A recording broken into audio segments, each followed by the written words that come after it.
Good morning, everybody. We're live here at a I'm Kevin, and this is Zoe. We're having a little bit of breakfast, hanging out here. I'm going to adjust some cameras so you guys can see, excuse me, Zoe's face here. Zoe is a two-toed Linnaeus sloth. Her birthday was December 16th, and she's a little sweetie.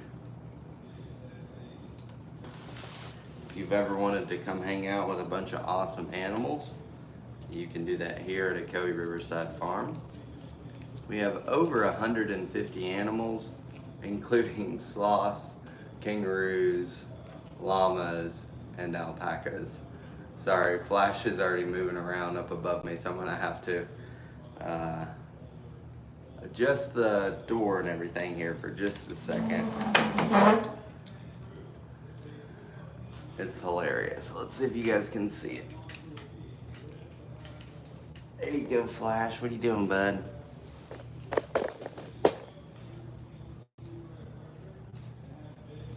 Flash is hanging out. What are you doing, Flash? Guys, this is Flash. He's our adult sloth, and he's a lot pickier about his food. Hey, leave Flash alone. Zoe likes to touch him. Come on over here, bud. I have to move him a little bit just so we can close his door. Flash's encounter starts at 10 a.m. And so he comes down and hangs out with us.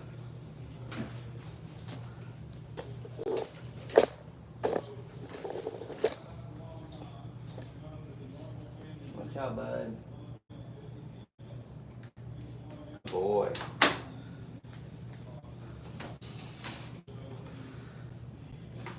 The wonderful dilemma of shuffling sloths. So that's Flash behind me. This is Zoe. And Flash likes to try to comb my hair. We're not gonna feed him too much food though, because Flash has an encounter at 10 a.m.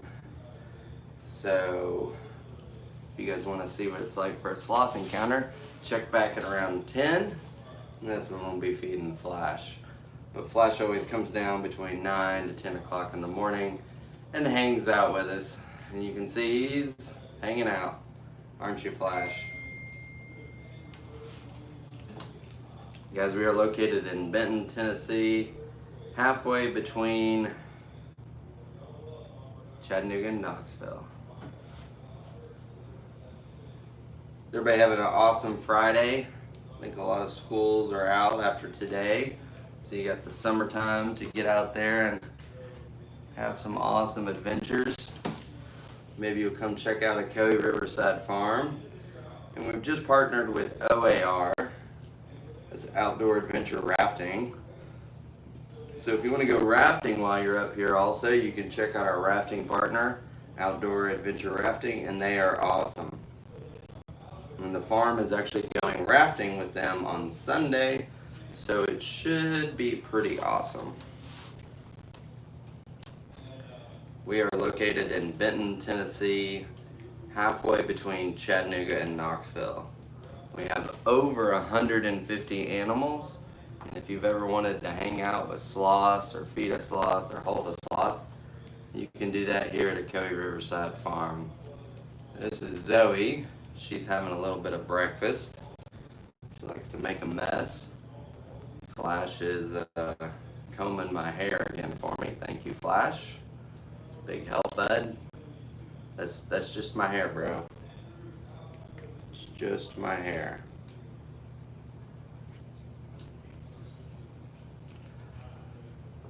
Flash, you're making it a mess, my man. Flash here really wants to help me out with my hair. If he could keep it nice and neat, I think we could have a good friendship. But right now, he tends to make a mess. Right, Flash?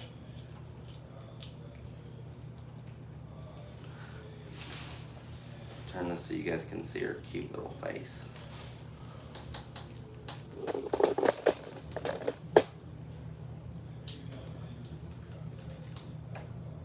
Sloths eat 10% of their body weight every single day, but they only use the bathroom every 7 to 10 days. When they use the bathroom, they climb down out of the tree and they get their butt all the way on the ground. When they get their butt on the ground, the sloth moth crawls up onto them and lives on their fur. Then when they go back up into the trees and they're grooming themselves, they're getting all the bacteria and algae and excrement from those bugs on their claws. And then when they ingest that, that's actually how they process their food. Sloths process their food through a bacterial process versus humans, which use an enzymatic process. Zoe's like, I don't know anything about processes, I just like snacks. Zoe, can you sit up a little bit, girl? There you go. She's a lounger. So Zoe's birthday was December 16th, and she turned 1 year old. Flash up above me, he's about 7. So before Flash came here, he was never held, fed, petted, any of that. So it took several years of just feeding him at the same time to get him ready to do all that. Like I was saying, we'll be starting a sloth encounter at around 10 a.m. So if you want to keep watching or join in, we usually put that on a couple different ones of our social media. We are located in Benton, Tennessee, halfway between Chattanooga and Knoxville.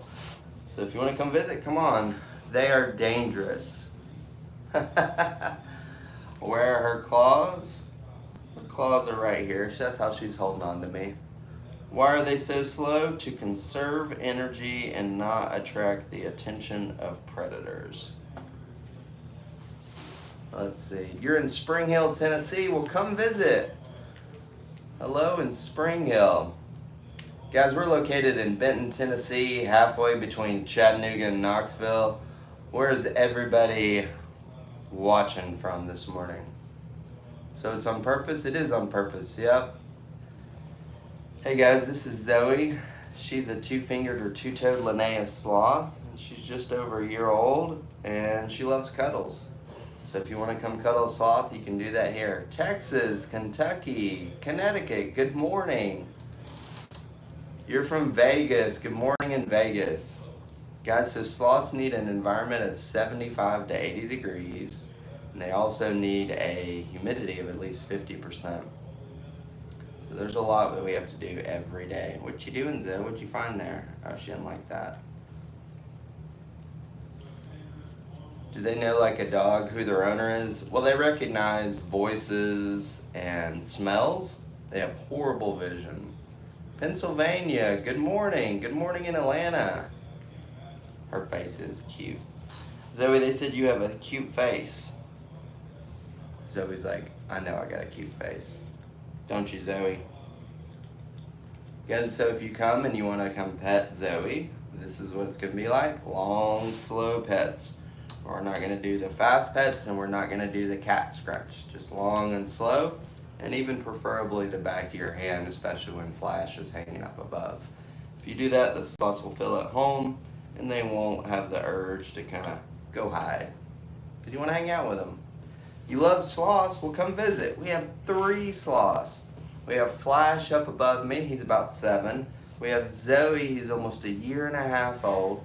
And then we have Dash. Dash is our baby. He only weighs about 3 pounds. And he's about 8 months old. He's the cutest little thing ever. You saw one in Costa Rica? Yeah, Costa Rica has a ton of them. It's pretty awesome down there. But a lot of times you're seeing them from far away. So you're like, what is that up there? A bee's nest or a toupee? You never know. Can you see the other ones? If you check back at 10 a.m., we'll be doing a sloth encounter and you will get to see Flash. Dash has encounters this afternoon. So we try not to wear our sloths out so they don't have encounters all day long. Because because sloths have feelings too. What are we feeding her? A little bit of zucchini, squash. A lot of times she has sweet potato in here. They do get fruit, but they don't get it all the time because it can really speed up their system too much.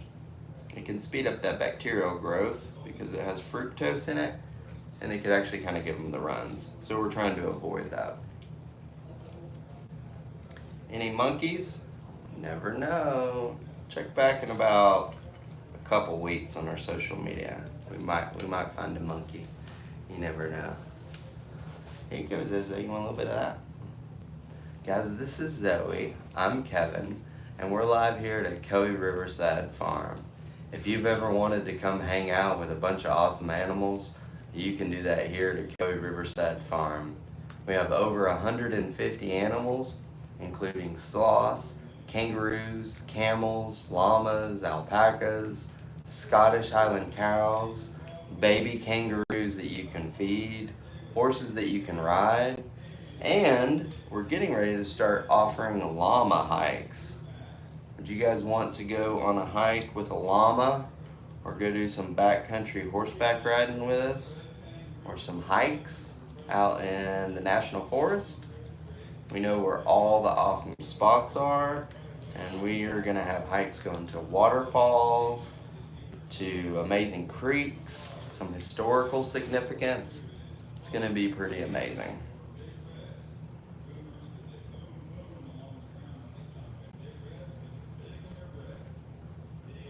Zoe here is having a little bit of breakfast. We're going to have encounter starting in about 5 or 10 minutes, so we're finishing up her food right now. What is she eating? She's eating a little bit of zucchini, squash, sweet potato, a little bit of protein. What are they like when they're fast? Well, Zoe, the main reason she gets fast is she wants to keep cuddling. So a lot of times if I set her down and walk out of the room, she goes, "Oh, no you don't." And she goes, "Woof, woof," and kind of tries to follow me out of the room. So if I'm not fast, Zoe is going to try to get some more cuddles in. But it's okay because she's really, really sweet.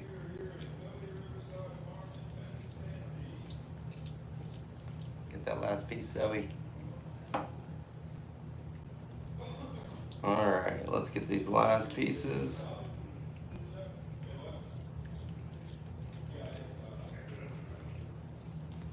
Alright guys, this is her last little bit, and then we're going to roll directly into the 10 a.m. encounter, and it's going to be pretty awesome. We're letting Zoe finish this last little bit. We're about done. Okay, 10 o'clock is here.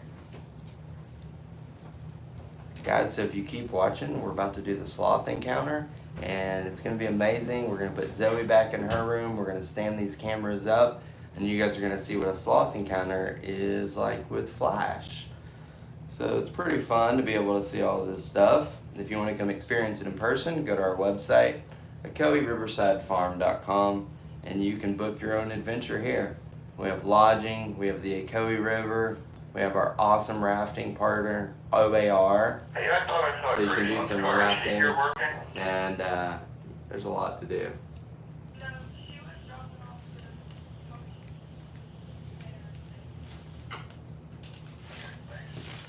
Alright, so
Alright, I'm gonna sweep this out real quick and as soon as John's done, then we'll get started. We'll sweep this out real fast.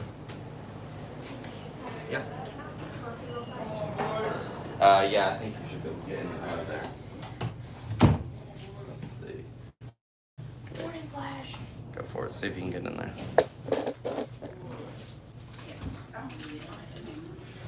You hit your head.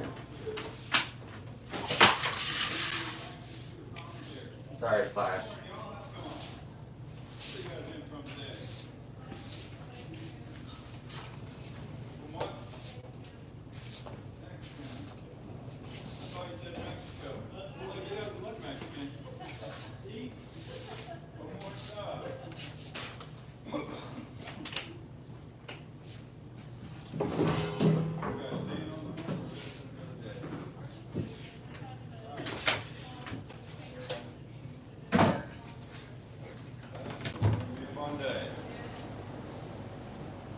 Hey, how's it going? Oh, okay. That's over the house that we called on. She was asleep last time I checked. If I came here, so that's why I can wait. I was supposed to come at 11, but I texted her because I have to leave at 11. Oh, okay. That's plans changed. I can wait.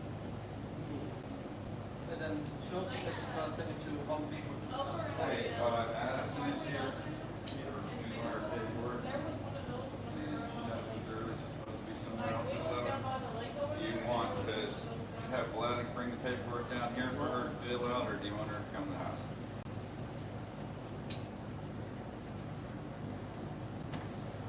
Okay. All right. 10 minutes. Don't do anything.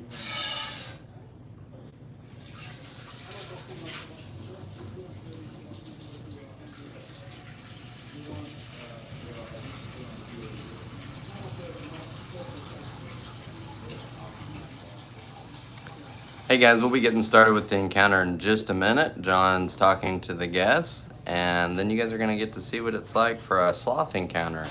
So if you're debating on coming to Coe Riverside Farm, watch here for the next 30 minutes. You get to see what an encounter is like with Flash, and then usually after that, then we roll into the encounter with Zoe. Zoe is the baby that I was just holding and feeding. So check back here in just a second. It's gonna be pretty awesome. We're excited to have 3 sloths here at a Coe Riverside Farm. It's pretty awesome. Flash does know it's breakfast time. He is not shy, and he has a pretty good appetite most of the time, but he is picky about certain kinds of foods.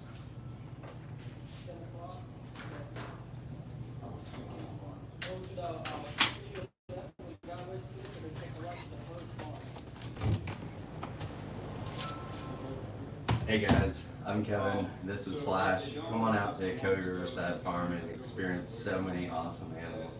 You can come feed Flash. We have baby kangaroos that you can bottle feed. We have Scottish Highland cows that you can bottle feed. We have camels that you can ride. You can do a horseback ride. You can take a llama hike out in the National Forest with us. See amazing waterfalls and views. We're doing regular hikes and also backcountry horseback riding. So come on out to Coe Riverside Farm, experience this amazing place. We have covered wagons right on the banks of the Coe River, and it's beautiful.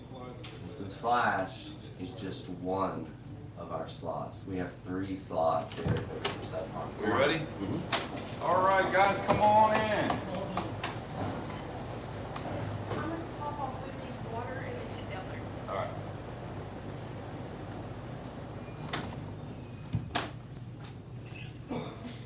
Hey there. Hey.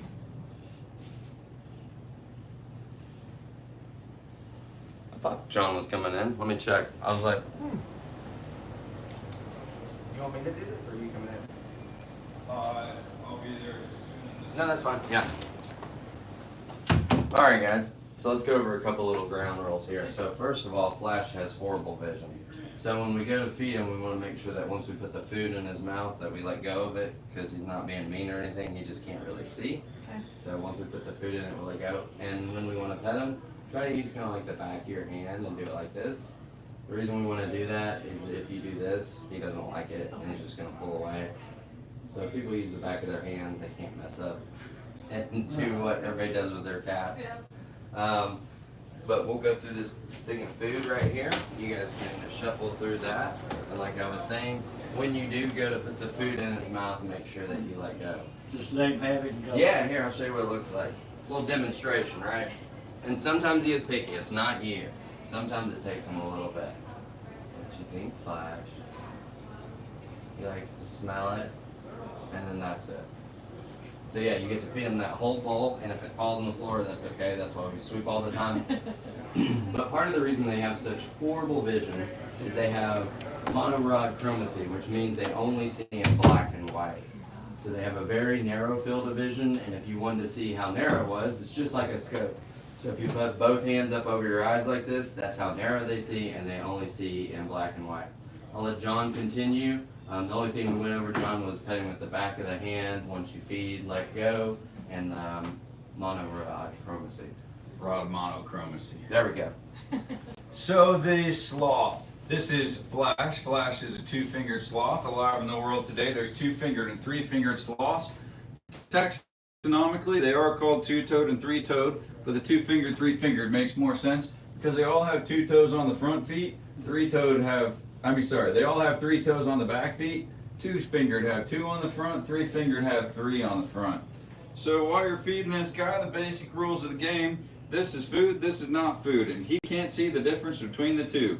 So this you stick in his mouth, this one you don't. Don't put your finger in his mouth, don't put your finger in my mouth. Either one of us might bite you if you stick your finger inside of our mouth. So when you give him his food, you just give it to him like that, and he just takes it. And you are welcome to, when he hangs down, he'll hang down here in a minute. You can stand all the way close to him. He'll like have his face right in between your 2 faces to take a nice picture. And please do take all the pictures and all the videos you would care to, and we'll be happy to take a picture for you together if you want to get both of you in the same shot. So the differences between 2-fingered and 3-fingered sloths are more than just the number of fingers on his feet or his hands or whatever. So the 2-fingered is built a little more like a truck, and it is 80 degrees in here all the time for the sloth. The 2-fingered is built a little more like a truck, so when he's down like this, you can give him a piece of food like that. You can stand about this close to him to take your pictures.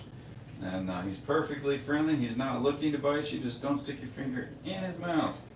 He thinks it's food. Yeah, right. So the differences between 2-fingered and 3-fingered sloths are more than just the number of fingers on them. The 2-fingered sloth is built a little more like a truck, and the 3-fingered is a little more like a sports car, but it's like a sports car rolling through the Barrett-Jackson car show with somebody else pushing it, because they ain't fast. If you look at them from a skeleton standpoint, it makes a little bit more sense what I'm saying. And so the 2-fingered sloth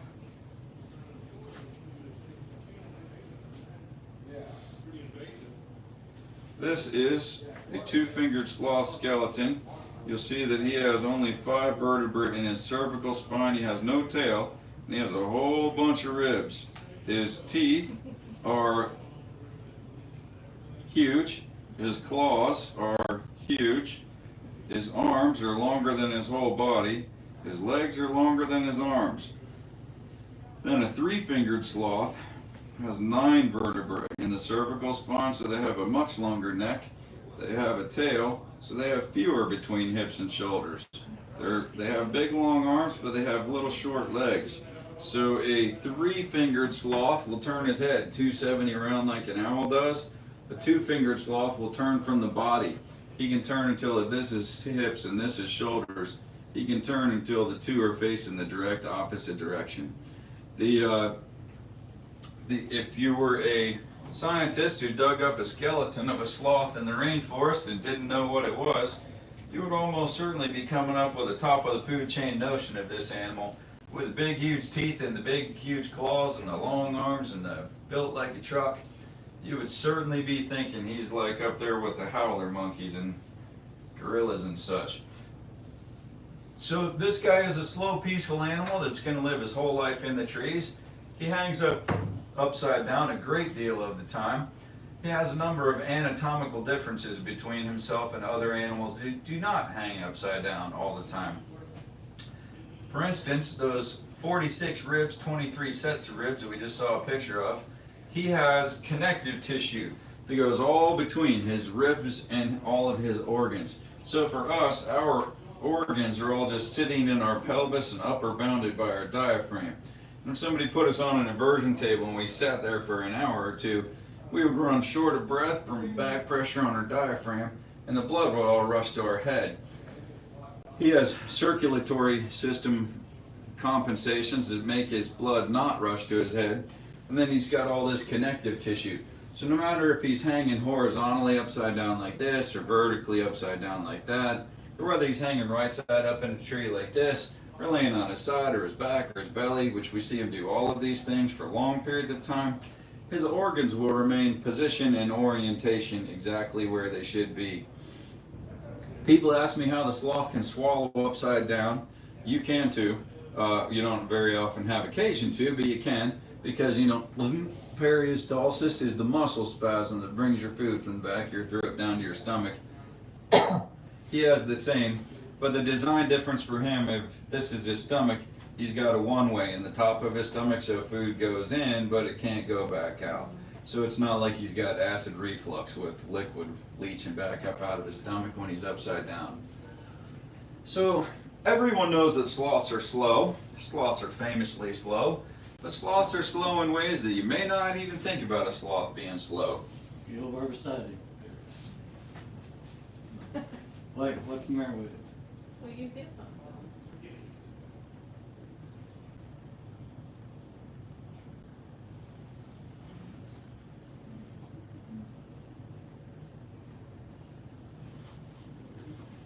Yeah, you're pretty. Yeah, sloth's not bad either.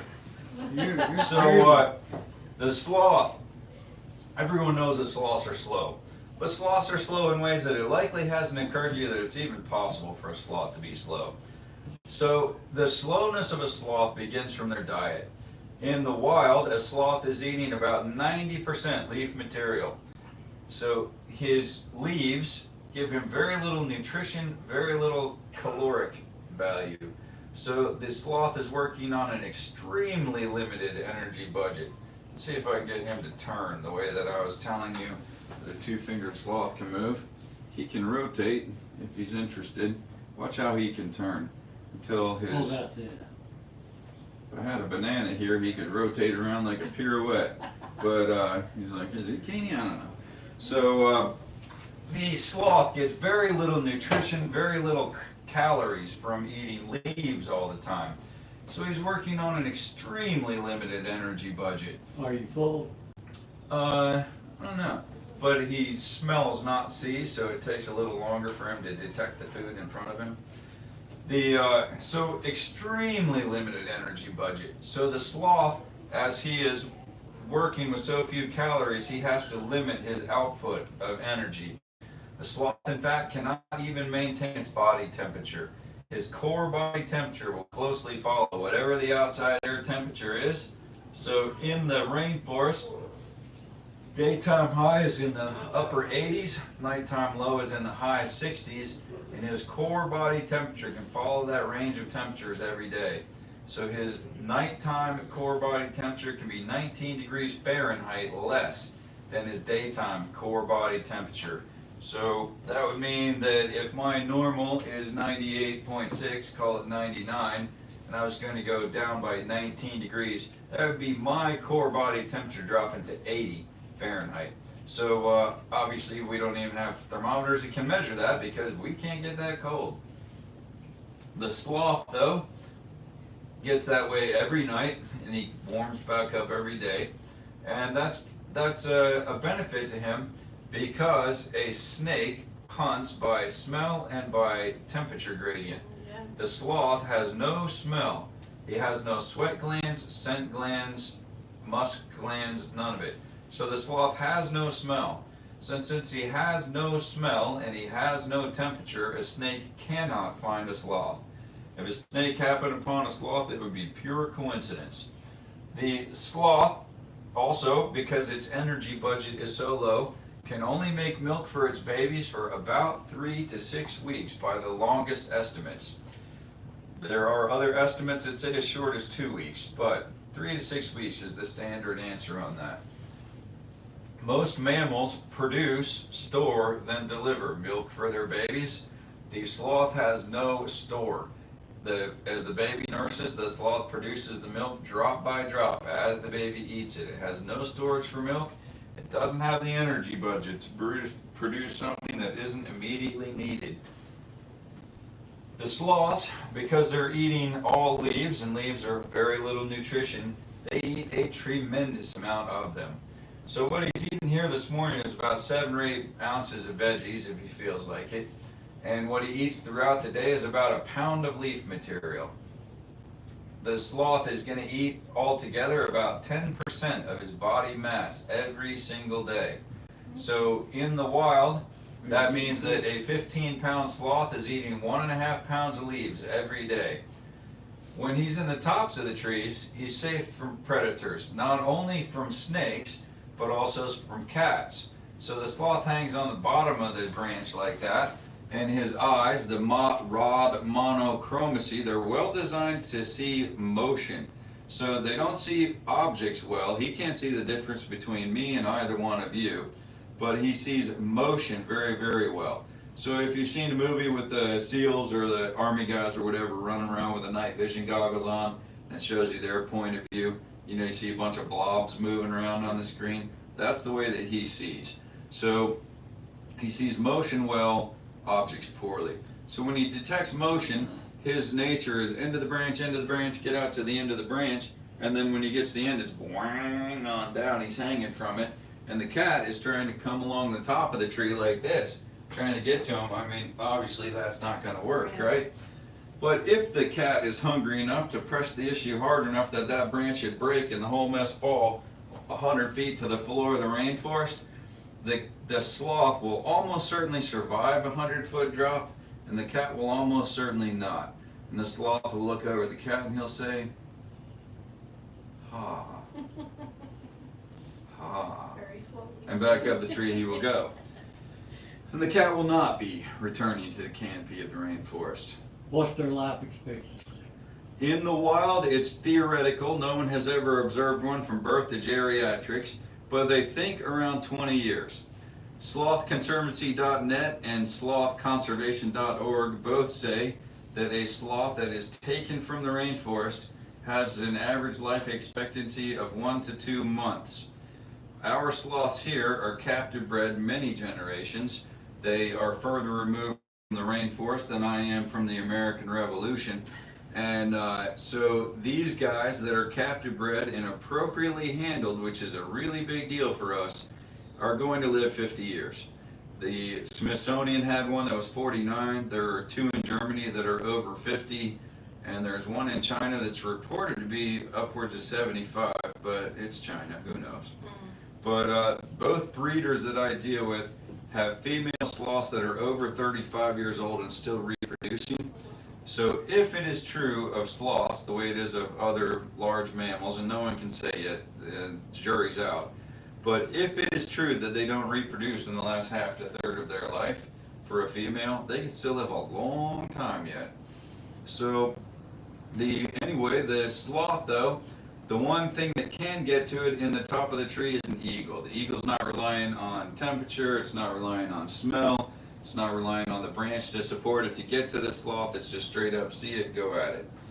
The eagle is the one thing that can get to a sloth in the top of a tree.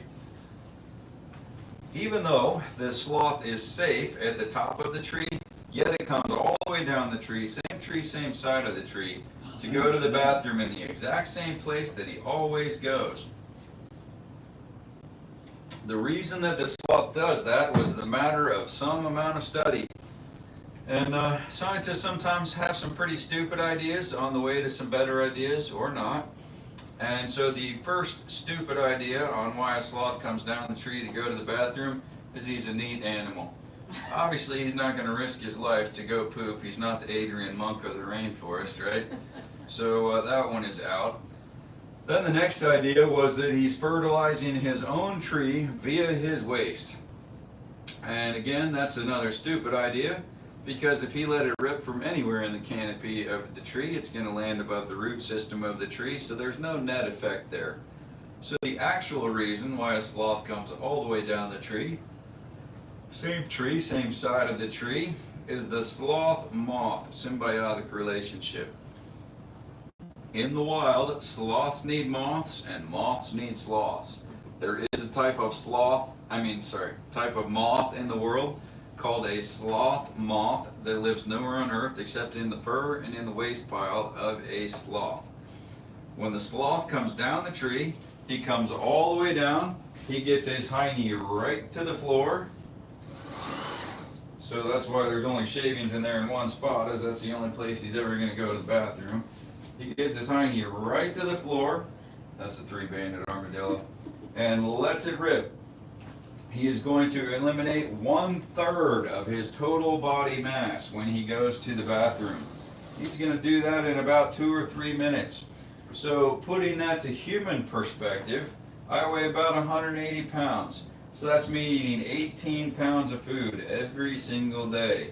Rolling into Outback and saying, bring me 18 of the 16-ounce porterhouse steak. Man versus food, my behindie, what do you know, right? So for my natural body mass of 180, I'm going to eat and eat and eat and eat and eat. Then I'm going to eat, then I'll eat some more, and then I'll start eating until my body mass reaches about 240, and then boom, all the way back to 180 in about 2 or 3 minutes. So that's me dropping a 60-pound pile, bag of dog food, and a 5-gallon bucket all at once. That's funny when he hangs by 2 right or 2 left. Yeah. I don't know how they don't itch all the time in the wild. We're about to get to it, but the sloth has between 100 and 150 moths and beetles living in his fur all of the time in the rainforest. Terrible. Seems disgusting to me. I don't know how they do it. But anyway, so the sloth comes down the tree. Excuse me. Sloth comes down the tree, drops his load, and while he goes to the bathroom, all of these moths fly down off of the sloth into the waste pile, lay their eggs as fast as they can, get back to the sloth. He's only going to be down for 2 or 3 minutes, and they don't want to miss the ride back to the canopy of the rainforest. The moths, when they lay the eggs, it's then row, row, row your boat. So this week's eggs are next week's larvae or the following week's moths. So every time that he comes down the tree, there's another step in the process. So there are always fresh moths to come up onto the sloth every time that he comes down the tree. Now, if you were a believer in the evolution system of things, symbiotic relationships are something that you would be hard-pressed to explain. How an insect evolved up this chain and a mammal evolved up that chain, and now the two of them have become inextricably locked together and cannot move forward, one without the other. That would be pretty tough to explain. But you know, evolving wings would be tough to explain too. So the sloth though, I said it's symbiotic, meaning beneficial to both sides of the equation, where parasitic would be beneficial to one, neutral or harmful to the other. The benefit to the moth is that the sloth is the food source and the living environment of the moths. When the sloths jump up onto the moths, sloths jump on the moth. That'd be a sight, wouldn't it? It's a little bit Dr. Seuss as I try to say sloth, moth, moth, moth, moth, sloth, and not mess it up. But as the moths fly up onto the sloth, the moss and algae in the sloth's fur coat are the food source for the moths. The only two reasons the moths leave the sloth during their lifetime is to get into the waste pile to lay their eggs and to drink water that pools up in the leaves in the canopy up in the rainforest. Beyond that, they live their entire life on the sloth. The benefit to the sloth is one, as they eat the moss and algae, they then fertilize the same via their waste. So more moths, more moss and algae, more disguise. Do we have more pony rides today, or can I put the ponies back out? You'd have to check the POD. I don't know, and I'm not in there. The as the sloth, as the moths eat the moss and algae, they fertilize it with their waste, and that is more disguise for the sloth from the one animal that can get to it in the top of the rainforest, being the eagle. More moss and algae, more camouflage from those that could get to it. The second benefit to the sloth is that as he grooms himself, he licks up a certain amount of the moths themselves. That is the protein source for the sloth. Third, as he grooms himself, he licks up a certain amount of the waste of the moths. The waste of the moths is the critical thing for the sloth. The waste of the moths is where the sloth gets his bacteria colony from that digests his food. In captivity, he does not need the moths. He doesn't need the moths in captivity because first, nothing is hunting him. He doesn't need to be covered in moss and algae. Second, he doesn't need the protein because he gets 2 hard-boiled eggs each week, and that is his protein source. Third, he doesn't need the bacteria. Now, we also have helpful gut bacteria, right? Our gut bacteria will last throughout our lives unless we take a long course of antibiotics.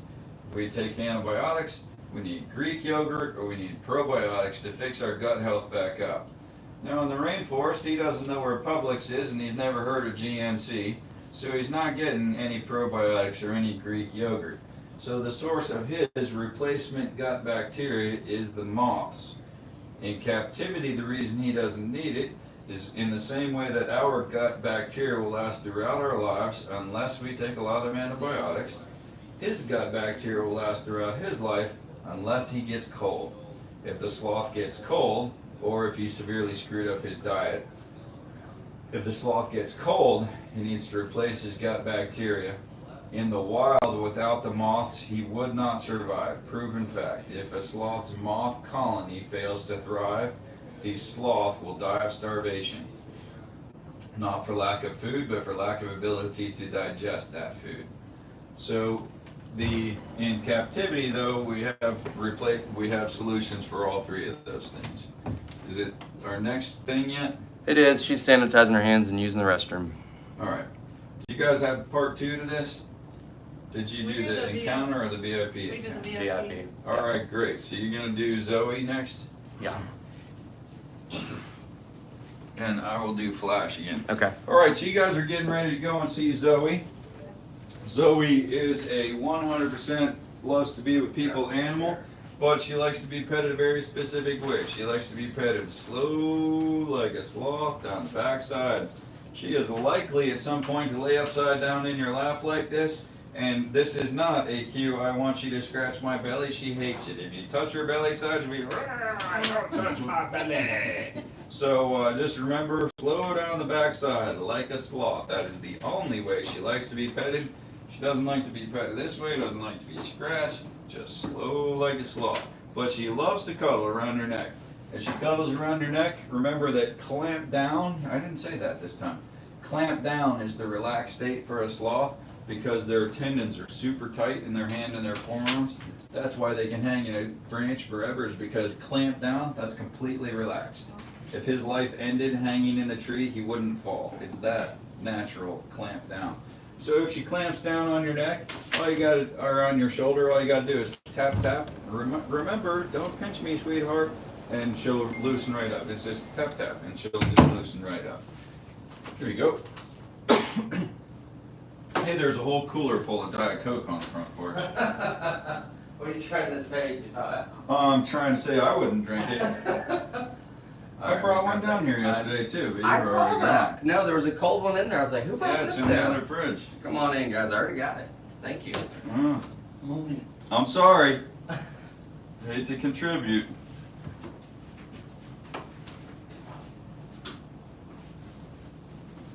Whoever wants to hold first is getting that blue.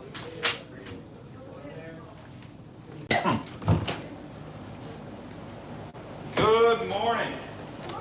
How are you? Are you one person or two? All right. Let me look at the schedule, see if we're waiting on somebody else. Were there more pony rides today or not? I saw Sloth but there's no point right now. Okay. So, do you want me to put them back with the no bones? Yeah, let me give you a snack for that other day, so that's all I have to get away. Yeah, I'm gonna throw them back.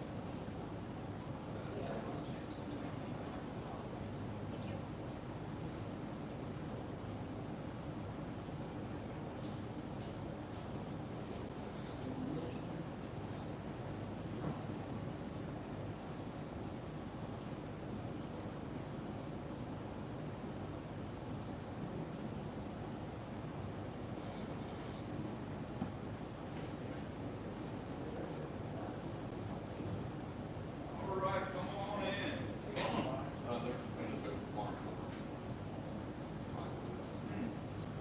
right. What's here?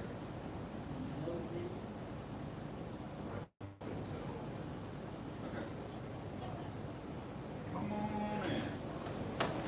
This is Flash.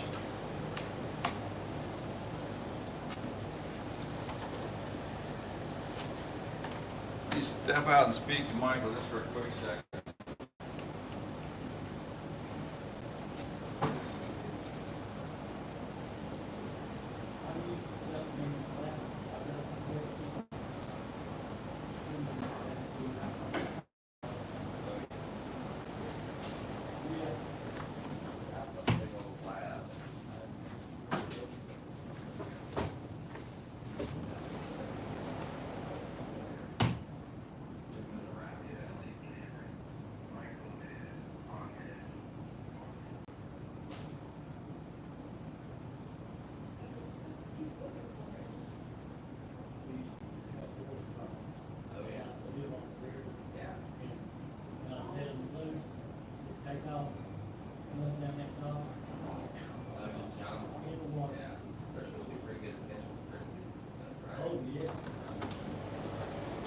All right, this is Flash.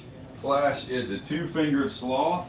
I'm John, by the way. Jalen. Jalen, good to meet you. Where are you from today? Arkansas. Arkansas. We used to tell my Nuke Power School roommate, who was from Arkansas, that it was the show me state, just because of him, because he wasn't smart enough to figure it out for himself. His dad was a car dealer, and he was all super proud that he had a Mustang with a police interceptor engine in it because his dad supplied the police. So it was a pretty cool car, but that was the only cool thing about that kid, was he had a cool car. But his dad hooked him up right. I went to Greer's Ferry Lake in Arkansas. Oh, it's been 2004. And I did not know before I went to Greer's Ferry Lake in Arkansas that it is like a 40,000 acre lake and like the third cleanest water in America. And we stayed there a month and we brought a pontoon boat with us because I bought it for that trip because it was $5,000 a week to rent one out there, and you could just buy it if you're staying for a month. So that's what we did. and you could leave the marina in the morning and not see another boat until you returned in the afternoon. You could be in 50 feet of water and plainly see the bottom, plain as day. It was really an amazing lake. I didn't know that about Arkansas until I went. All right, so this is his breakfast. You're gonna feed him his breakfast if he's in the mood, and you give him the breakfast just like that. You might have to give him some different breakfast. He seems to got wore out on zucchini already today, but we're gonna give him a little bit of rice towards the end of this, and he's gonna be super crazy about it because he's getting some probiotics right now, and the probiotics go on rice. And he's like, I'm gonna hold for the rice. So this guy is a two-fingered sloth. And I'm not sick, I'm not contagious. I had chemo years ago, and allergies hit me in the lungs instead of the nose. I'm not gonna get you sick, you just have to listen to me cough. So this guy, taxonomically, they're still called two-toed, three-toed, but most sloth people are starting to refer to him as two-fingered, three-fingered, because they all have three toes on the back feet like this. Two-fingered have two on the front, three-fingered have three on the front. Beyond just the number of toes, they are quite different animals when you really get down to it. Their spines are set up very differently. This is a three-fingered sloth. It's got 9 vertebrae in the cervical spine between the skull and the shoulders. It's got 3 vertebrae of a tail. The two-fingered sloth that we're looking at right here has only 5 in the cervical spine. You can have all those you want. I know, He doesn't want any. I heard what you were saying. We're so I was gonna like, do a little rice this morning. no. So he has only 5 in the cervical spine right here. He has no tail. So the 4 missing from the neck and the 3 missing from the tail are all between the hips and shoulders of the two-fingered sloth. And you can see that he has got 46 ribs, 23 sets of ribs. This dude is built like a truck. The three-fingered sloth is built a little more like a sports car, but it's a show sports car. They ain't going anywhere fast. They're going to be pushing that sports car around. When this guy is down, you're welcome to stand as close to this as this to him to get your pictures. He is perfectly friendly. And the other thing about a sloth, they have tremendously large teeth. They have huge giant claws like this. Their arms are longer than their whole body, and their legs are longer than their arms. So if you dug up a skeleton in one of these and didn't know what this was, you would almost certainly be seeing top of the food chain screaming around the forest taking everything out. You would not likely look at that skeletal system and say, slow, peaceful animal who hides from animals trying to get him for all of his life. So this is Flash. You're welcome to pet him like this. And if you want to stand right next to him, I'll take a picture.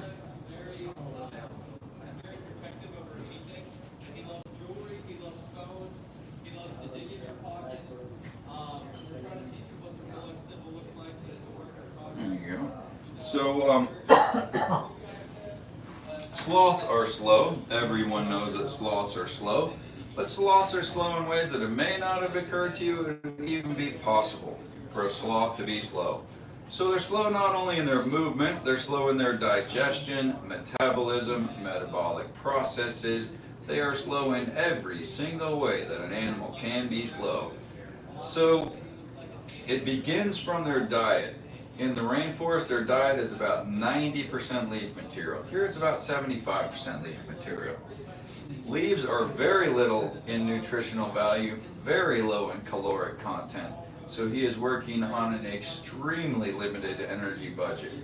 His energy budget is so low, in fact, that he cannot maintain his body temperature. A sloth's core body temperature closely follows the outside air temperature. In the rainforest, the daytime high is in the upper 80s, nighttime low in the high 60s, and his core body temperature makes that range of temperatures every day. His nighttime core body temperature can be 19 degrees Fahrenheit less than his daytime core body temperature. So for me, that would be dropping from 98.6 all the way down to 80. And obviously the coroner is the only person who would take interest in that information if my core body temperature hit 80. Or I just saw Mission Impossible, and it could be that his core body temperature hit 80 as he floated up under the ice. The sloth also is very limited in its ability to nourish its babies with milk. A female sloth only makes milk for its babies for about 3 to 6 weeks, and that is all. The female sloth, most mammals produce, store, deliver milk for their babies. A sloth, though, produce, deliver, no storage. This sloth it does not have the energy budget to produce something that it doesn't have immediate need of. So as the baby nurses, the mother makes the milk drop by drop as the baby nurses. The sloth is slow in many other ways as well, though. The leaves being of very little nutritional value, very low caloric content, the sloth eats a tremendous amount of them. So he is eating 10% of his body weight every single day. Now, in human perspective, I weigh 180. That's me rolling into Outback and saying, bring me 18 of the 16-ounce porterhouse steaks. Or hitting the Golden Arches and saying, why don't you give me 70 or 80 of those quarter pounders? That's what I'm going to eat today and every other day. Obviously, that's not going to work. So, but that's the way a sloth rolls. He only goes to the bathroom once in a week or 10 days, and when he does, he is going to eliminate 1/3 of his total body mass when he goes to the bathroom. So again, human perspective, if I was going to eat and eliminate like a sloth, starting from my natural body mass of 180, I'm going to eat and eat and eat and eat and eat and eat and eat and eat and eat and eat and eat until I get to about 240, and then boom, all the way back to 180 in about 2 or 3 minutes. 60 pounds in 2 or 3 minutes. It would be me eliminating like a sloth. When the sloth is in the top of the tree, he's entirely safe from predators. The snake can't find him. He has no body temperature. He has no smell. A sloth has no scent gland, musk gland, sweat gland, none of it. A sloth literally has no smell. Snakes hunt by smell and by temperature gradient.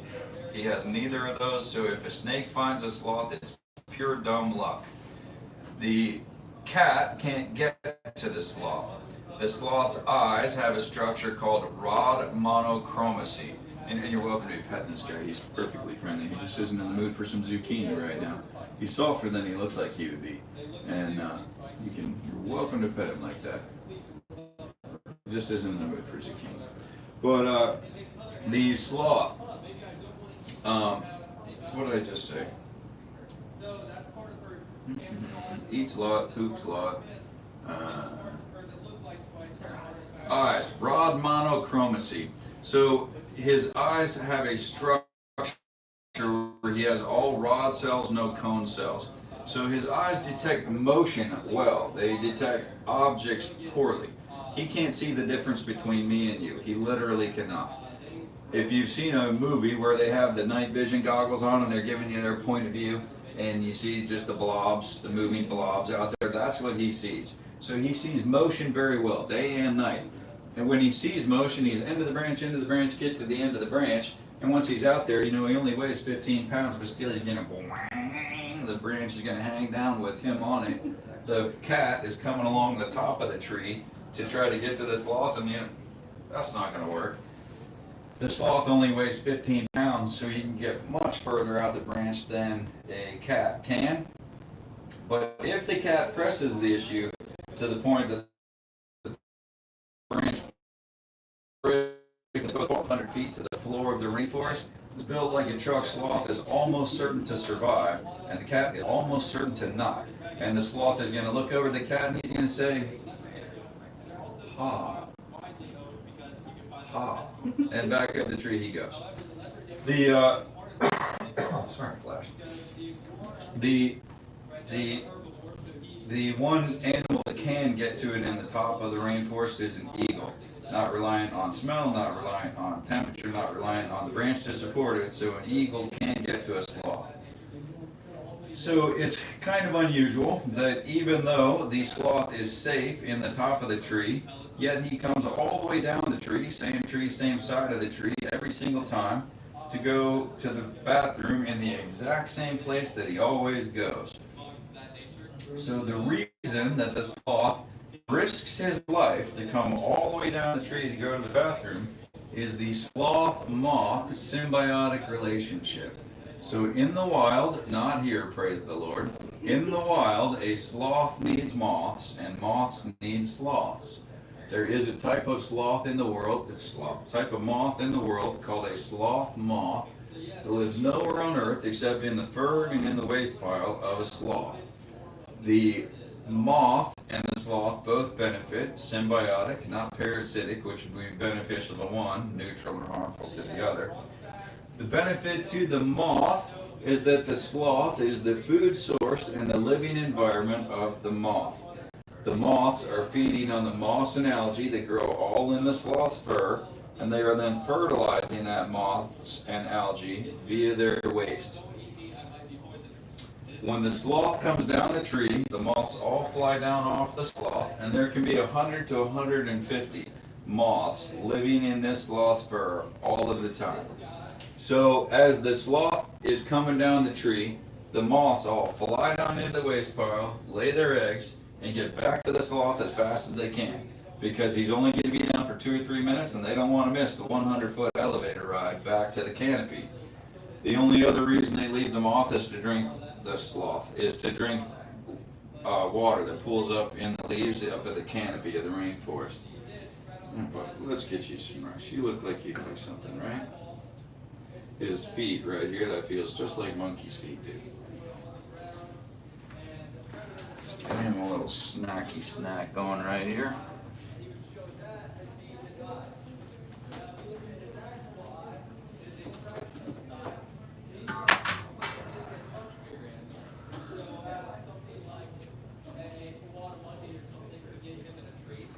And you can feed this to him either with your hand. He's gonna, just fair warning, he's gonna grab your hand and pull it to his mouth, and then he's gonna lick your fingers. So if you're comfortable with that, you're welcome to feed him with your hand. If you're not comfortable with that, you can feed him straight out of the dish. It doesn't make any difference to me. It's what you feel like you would enjoy. Hey, Mr. Black. Do you want me to go ahead and get the formula from Co-op, even though it's different brand? Ask them if they're going to be getting Land O'Lakes in the next week or so, because we don't really want to have to switch the Campbell's formula. Yeah. And the guy who orders this stuff told me that they always supply Land O'Lakes. So it might just be not on that truck. So just ask them if they will be getting. Are we out? No, we still have a one bag. Okay. Ask them if they're going to be getting the right stuff anytime soon. What if not? Then we'll have to take the other. And start And we mixing would it with that want one? to do that right now today if they're not going to get it, so That's we just would mix start it. mixing it. Yeah. If they're not getting Land O'Lakes. Right. But if they're Exactly. getting Land O'Lakes next week or two, they just wait. We'll be out in about 4 days. Yeah. If they're not going to get it later like Monday, Tuesday, we're going to have to take the other and start to mix it. Okay. All right. So if you want to feed him from your hand, I'm just taking a tiny bit here. You're going to just hold it out to him like that. And he's just going to eat it straight out of your hand like that. Or you can feed it to him out of the dish, whichever one you're comfortable with. Because you can get right in there and lick your fingers. Some people would find that fearsome because he has ginormous teeth. But he's not looking to bite you. So whatever way you prefer. Totally up to you. So, you're going to feed him with your hand though? Let me make a video for you, because I promise you, you're about the only person that you're going to know that has done that.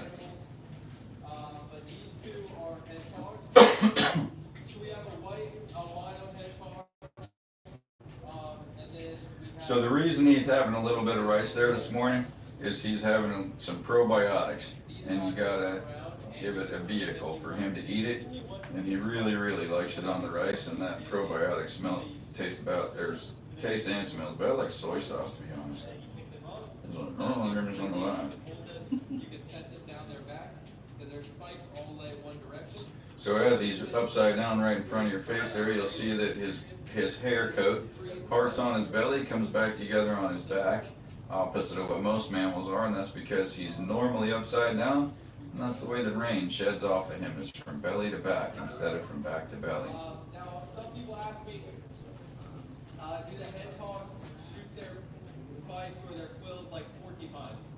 And I tell them they shoot them exactly like porcupines, because porcupines do not shoot their quills either. So neither a hedgehog or porcupine can shoot their quills. He's a sweet boy, isn't he? One thing I will tell you about the albino one is It's funny though. You're gonna be next seeing, you did VIP, right? You're gonna next be seeing one that loves to sit in your lap and snuggle. This guy has never been held. So he was raised by a different breeder who's breeding for zoos. Also ethically sourced.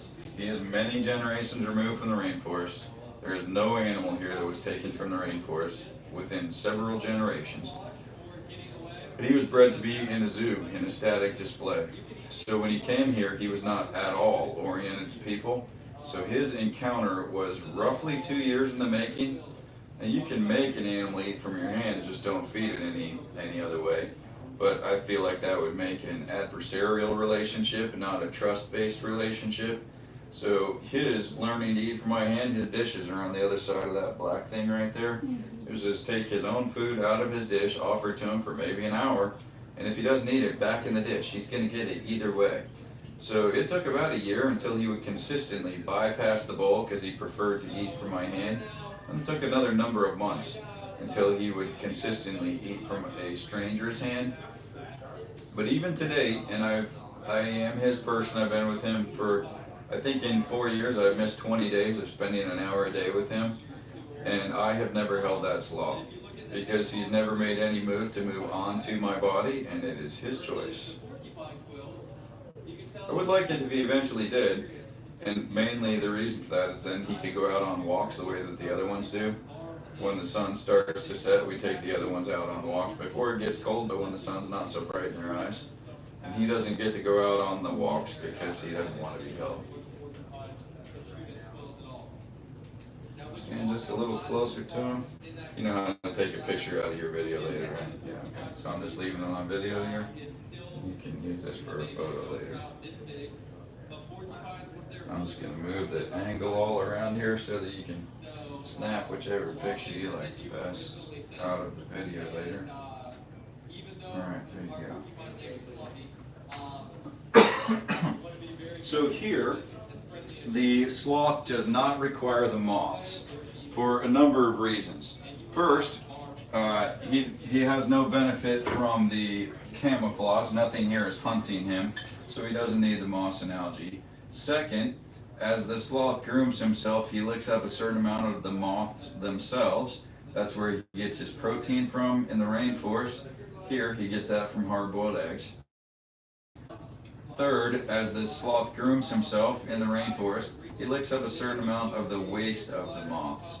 And the waste of the moths is where the sloth gets his bacteria colony that helps him to digest his food. Here, he doesn't need the bacteria replacement, except very rarely. Today, he's getting a little bit of probiotic in there because his waste was a little runny the last time. So we're buffing him back up with some probiotics. But normally, the sloth does not ever need a replacement gut bacteria because for us, what interrupts our gut bacteria colony is antibiotics. Take antibiotics, need probiotics. In the rainforest, the sloth has never heard of GNC, so he's not getting probiotics. He doesn't know where Publix is, so he's not getting any good Greek yogurt. So in the rainforest, the source of his replacement gut bacteria is the waste of the moths. Here, if he needs probiotics, we give it to him. But normally he never does, because what interrupts ours is antibiotics. What interrupts his is cold temperature.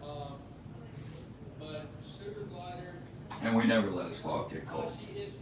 So similar to how we would never need to address our gut bacteria colony if we never took antibiotics, he doesn't have to address his if he doesn't get cold.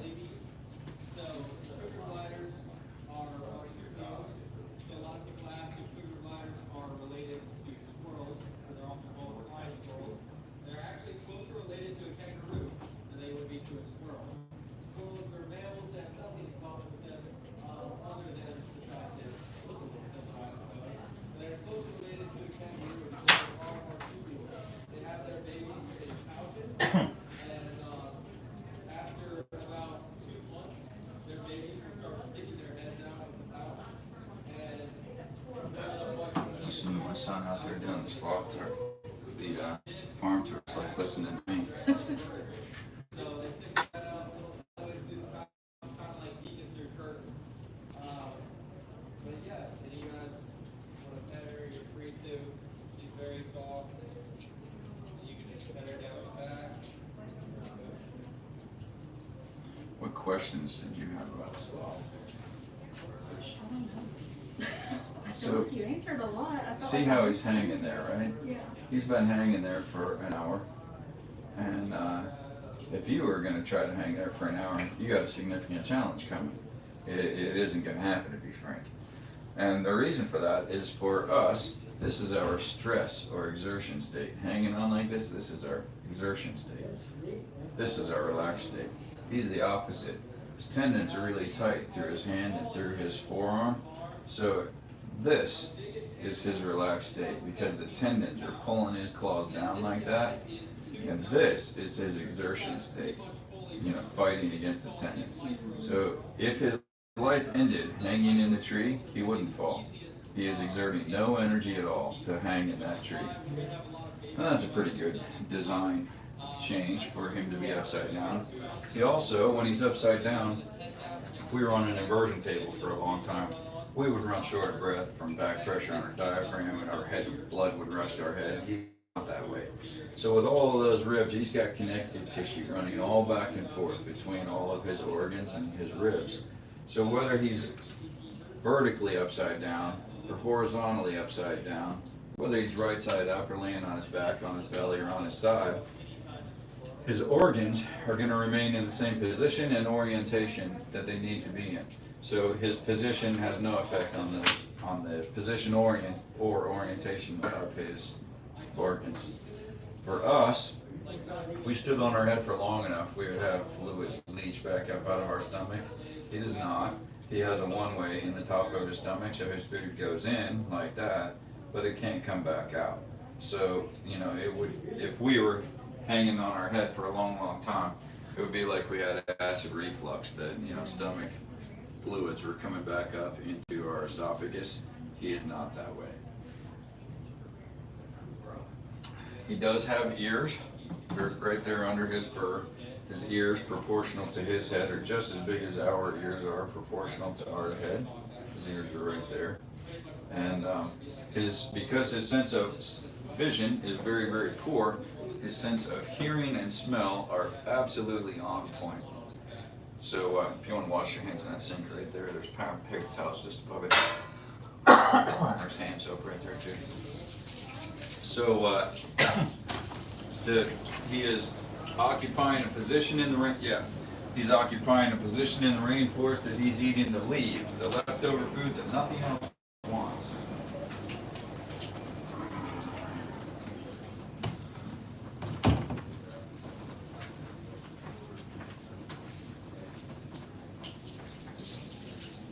Yeah. Yeah. I'll come out and do cameras. How long do you think? 3 minutes. Okay. But then we also have horns being delivered here. Mambo in 5 minutes. Okay. So this guy. My Texas Longhorn took a couple too many runs with me. A lot of times out here, you'll see armadillos dead on the street or things of that nature, especially in Texas. Those The are picnic and play people are here at the horse barn, and it says it's at 11 o'clock for them. armadillo. He is actually native to South What? Africa, and he's the only armadillo that The picnic and play people they for the 11 o'clock are here at the horse barn. So if I set him down, he actually loves to just run around. Ellie, please start them at your farm. Absolutely free to pick him up. He's very and the reason his name is Elliot.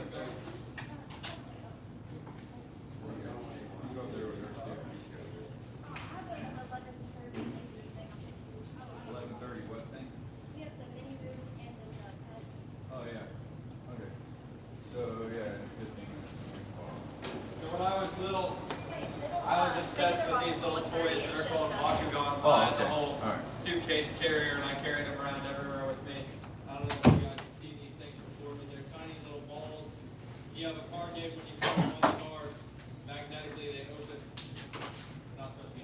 really enjoy seeing Flash go up Yeah, and before then he switch spots. if you want, I'm gonna hold her for you. A lot of times if you walk in there to Flash's area, just grab all the sticks. I want Flash to go up. What do you guys think of Zoe? Sweetheart. Yeah, Alright. she's a chow hound. Yeah, put her back in the ground.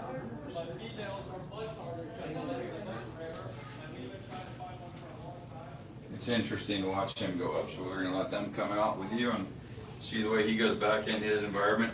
Some people that watch online think he lives on this stick in the kitchen, and some of the keyboard warriors only scroll by quickly and then he makes some negative comments. So we do sometimes at the end of a video like to let people see that no, he doesn't hang on this bar for all of his life.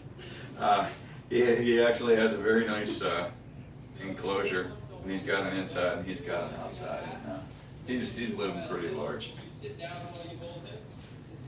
me see what the outside air temperature is to see if he's, oh, it's only 65.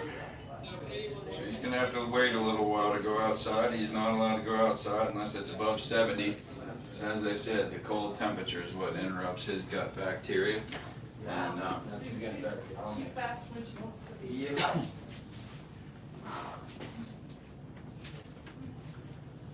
oh, here she comes. He's like, no, no, hold me, hold me, hold me, hold me.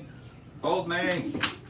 Now if you hear her, she's gonna be going, See, if you spoil me, then you leave which me. means hold me, hold me, hold me. All right, so this is the way Flash goes back to his room. Some of the keyboard warriors think Flash lives on this one little bar in this kitchen. What a miserable life that would be, right? To live there all of the time. So, his room actually is this. Hey, baby boy. You wanna go back to your room? Come on, buddy. You can put him back in here in Flash's room. Oh, okay. She's going into Zoe and he can be an annoyance.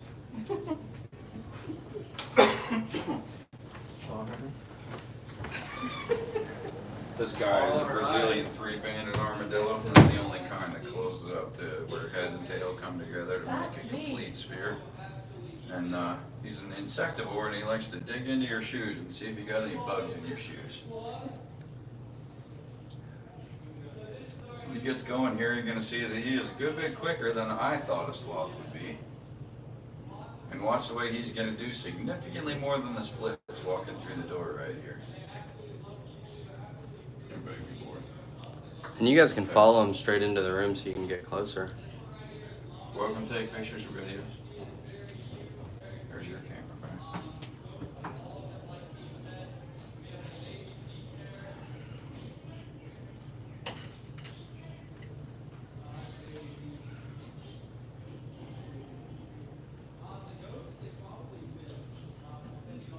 And he's going to head on up to his hammock and take